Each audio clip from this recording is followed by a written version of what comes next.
The magic that comes off of these reflectors from using dedolights with parallel beam intensifiers is like nothing you've ever seen.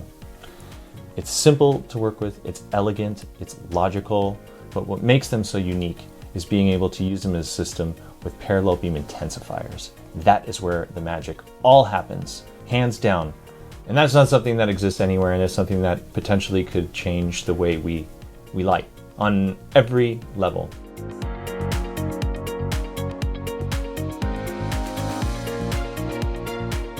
Lightstream is a powerful reflecting system by Dedolight that starts with a focusing light and a parallel beam intensifier. The system really relies and comes to life when you're using a hot parallel beam. In this case, I have a DLED3 bicolor 40-watt light head. Keep that in mind. I'm only using 40 watts in this demonstration. And a parallel beam intensifier, this is the DPBA610, which increases the output of the new spot in this light by almost 600%. It's astonishing. Now, when I have this hot direct beam as a source that I can use as a normalized piece of foundation for these reflectors here, I can get some astonishing results. So, 4 different styles of Lightstream reflectors, number 1, 2, 3, and 4, as they're named, not too complex. The number 1 reflector is a redirecting reflector. It's going to just give you back what you're giving it, and I'm going to show you what that looks like right now, okay? So I'm going to bring the light up. It's going to be extremely hot, extremely straight, and the new quality of light coming off of the reflector is very different from what you're going to get from a direct light. Now, it does feel like a direct light because I'm just sending myself back a really hot spot. But I'm also increasing the distance by which the light is traveling in order to reach my subject, so I should be seeing more parallel straight shadows, more realistic shadows, and also a polarized nature of the light because it's being reflected off of a hard surface. And you can get different qualities of that depending on what angle you are at from the board. So the number 1 reflector redirects the native beam, and I'll show you in a little bit why that is so important and the implications that has. The number 2, I think, is the most special of them all. The number 2 reflector, if you're giving it, again, a controlled hot spot, a parallel beam, you're going to get a 12-degree flood off of that board. And I say that because we're giving that a 6-degree spot, so it is now a 12-degree flood. However, the reason why I think it's a magical board is because, you're getting that unique quality of light, but there is no Fresnel light that can actually focus down as much as that board can actually reflect light. So if you're giving it a hot controlled source, you're going to get beautiful, beautiful, bright, very realistic looking daylight off of that. It is a phenomenal source to condense the amount of space that you need to get light through a window, light in a very small space. Your gripping is a lot less, it's a lot lighter, and of course you're running less power to these things. So there's a lot of implications in that, but again, that quality of light is so beautiful. The number 3 reflector.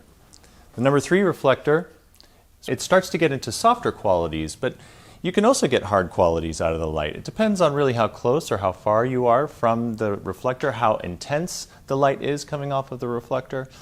But if you're hitting it with a hot parallel beam from an intensifier, you're going to get a 50-degree flood from that reflector. And that is true with the sun as well. The essence of this, again, is that you're getting a new quality of light. You're getting some reflexive qualities because now that you're reflecting that light, you're also getting a little bit of polarization. And it depends on what angle you have the beam coming from and that it is being redirected back to its subject. You could get some more reflexive qualities off of skin, off of surfaces, or less. Again, further away, closer, you can see different qualities of that.